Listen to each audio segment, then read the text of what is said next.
I'm going to show you that allergy-friendly foods can taste as good or better than the original. I'm Dr. Ahmed, a physician who developed food allergies in adulthood, and we're going to be cooking dishes that are safe to eat and taste amazing. Don't you just love pesto? It's such a classic part of Italian cuisine, and it can be a lifesaver for a last-minute dinner if you've already got some ready in the fridge. But if not, I'm going to show you how to make some in just a few short minutes while we learn a lot about food.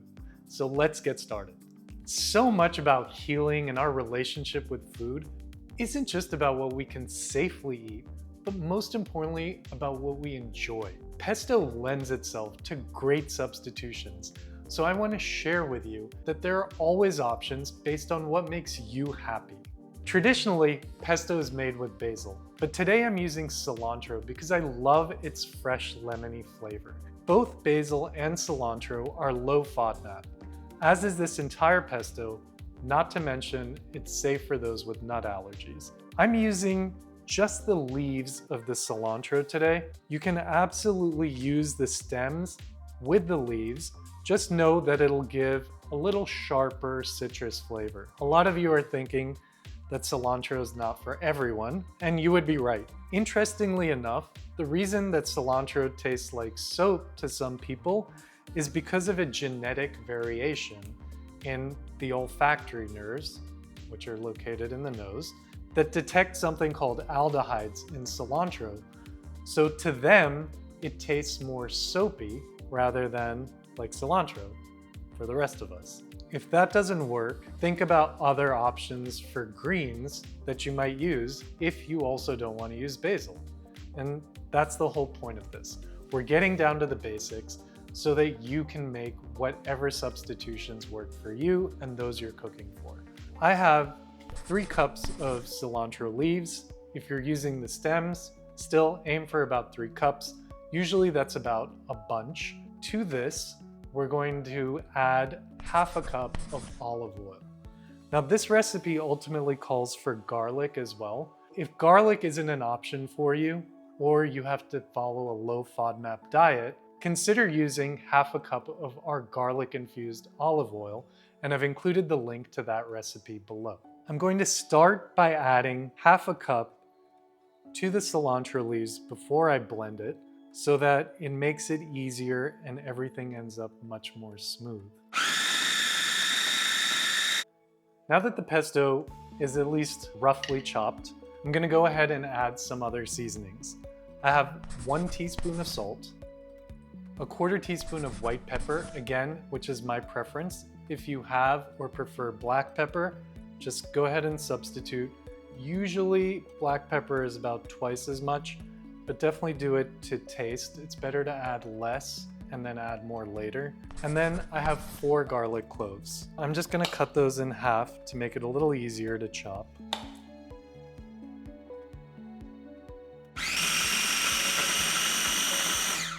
Another traditional part of pesto are pine nuts.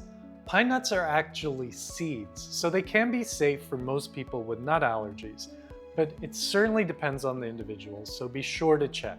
Pumpkin seeds and sunflower seeds are another delicious and lower cost alternative.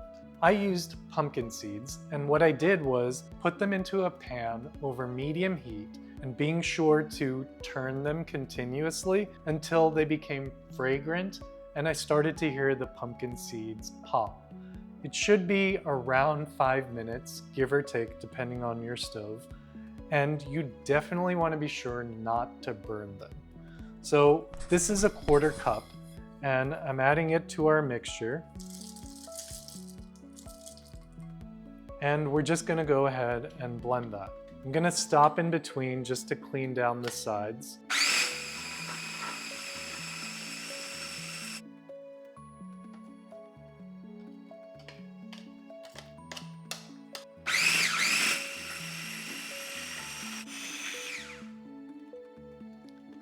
All right, so this looks ready. If you don't plan on using this straight away, put it into an airtight jar and just pour a thin layer of olive oil over the top to keep it fresh and green. When it comes to pastas, we have options there too. All three of these are gluten-free. Here we have our traditional corn and rice flour based. These two are lower carbohydrate, higher protein. This is a red lentil pasta, and this is chickpea or garbanzo bean pasta. Both of these are also lower glycemic index, which means that after you eat them, you get less of a spike in your insulin levels, which is especially important for diabetics. All three of them taste excellent with our pesto, but I'm going to stick to the traditional corn and rice flour one for now. And we're gonna go ahead and prepare it by boiling 2 liters or 2 quarts of water. That's less than typical, but I prefer that because it concentrates the starch. And when we drain the pasta, we're gonna reserve some of that concentrated starchy water to help create more of a sauce for the pasta. Let me go ahead and get this ready according to the package directions. All right, so I've got our spaghetti all prepped and transferred into another pan. I'm gonna go ahead and add the pesto. And now we'll give it a toss to get it nice and mixed up. Keep in mind that I did reserve half a cup of the pasta water that I'll go ahead and add as needed.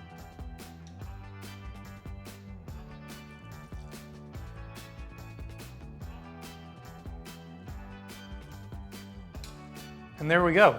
The pasta is nice and evenly coated with that delicious pesto.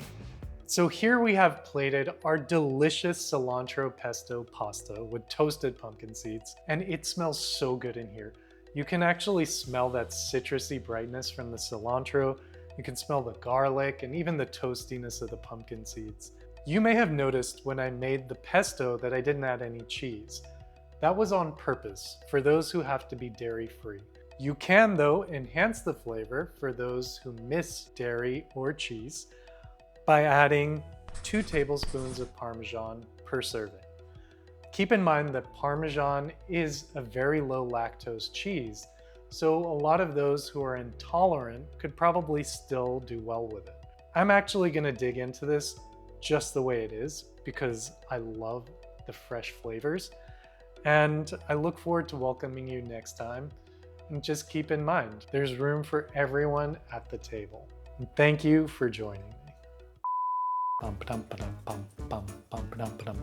Don't you just love pesto? It's such a classic part of Italian cuisine. Line? You mean you want me to dance with my taste buds? La.